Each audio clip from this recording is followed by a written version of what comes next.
የሐዋሳ ከተማን ውበት ለማሳደግና ለነዋሪዎቿ ምቹና ጤናማ አካባቢ ለመፍጠር ያለመ ለ10 ተከታታይ ሳምንታት የሚዘልቅ ማህበረሰብ አቀፍ የጽዳት መርሃ ግብር በከተማዋ ተጀምሯል። መርሃ ግብሩን በይፋ ያስጀመሩት የሐዋሳ ከተማ አስተዳደር ከንቲባ አቶ ጥራቱ በየነ በከተማዋ እየተተገበረ የሚገኘው የመሰረተ ልማት ስራ አካታችነት ባለው መልኩ እንዲቀጥል ማህበረሰቡ ከመንግስት ጋር በቅንጅት መስራት እንዳለበት ጠቁመዋል። የክረምት ወቅት መሆኑን ተከትሎ ሊያጋጥም የሚችለውን ችግር ለመቅረፍም አካባቢውን እንዲያጸዳ ጥሪ አቅርበዋል። እንግዲህ ከተማችን እየተዋበች ነው፣ ያማረች ነው፣ ለሁላችንም የተመቸች እንድትሆን እየሰራን ነው።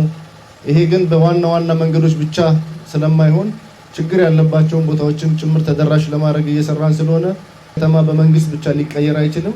ከተማ በአካባቢው ወይም ተቀጥረው በሚሰሩ ሰራተኞች ብቻ ሊሻሻል ሊለወጥ አይችልም የሚለውን ይዘን እንግዲህ በሚቀጥሉት 10 ሳምንታት አሁን እዚህ የምናስጀምረውን የጽዳት ዘመቻ አይነት ሳይቋረጥ በየቀኑ በየዕለቱ ይሄንን አይነት ስራ እየሰራን ክረምቱን ያለ ብዙ ችግር ጎርፉን የምንወጣበት የሚያጋጥም ነገር ካለን በቀላሉ ማለፍ የምንችልበት ሁኔታ እንዲፈጠር በዚህ አጋጣሚ ጥሪ አቀርባለሁ። የከተማው ውበት ሳይወሰን በሁሉም ስፍራ እንዲታይ ጽዳት ወሳኝ መሆኑን ያነሱት የሐዋሳ ከተማ መሰረተ ልማት ምክትል ኃላፊና የጽዳት የአረንጓዴ ልማትና የሴፍቲኔት ዘርፍ ኃላፊ አቶ አደራ ሀርቃ ማህበረሰቡ ወቅቱን በመረዳት አካባቢውን በማጽዳት ራሱን ሊጠብቅ እንደሚገባ አስገንዝበዋል። በኮሪደር ላይ የመጣው ለውጥ ሁሉም አካባቢ ላይ መሆን አለበት።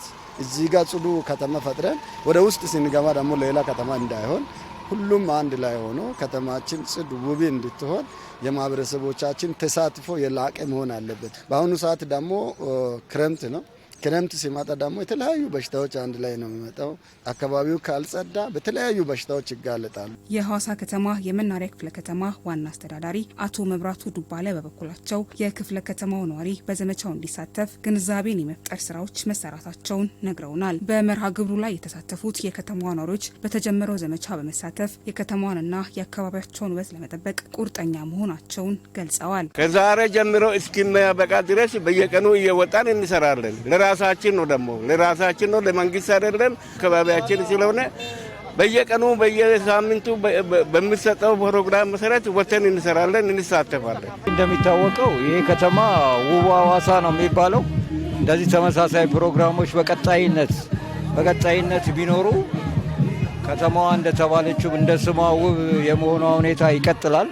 ሐዋሳ አሁን ያለችበት ሁኔታ ድምቅ ሽብርቅ ብላ ነው። ከዚህ ደግሞ ተያይዞ ደግሞ አመራሮቻችን እንደዚህ ሲደክሙ እኛም ደግሞ እንደ ማህበረሰብ ማለት ነው ስናግዛቸው አካባቢያችንን በማጥራት ስናግዛቸው ይበልጥ ያማረና የተዋበች ከተማ ሆና ትገኛለች።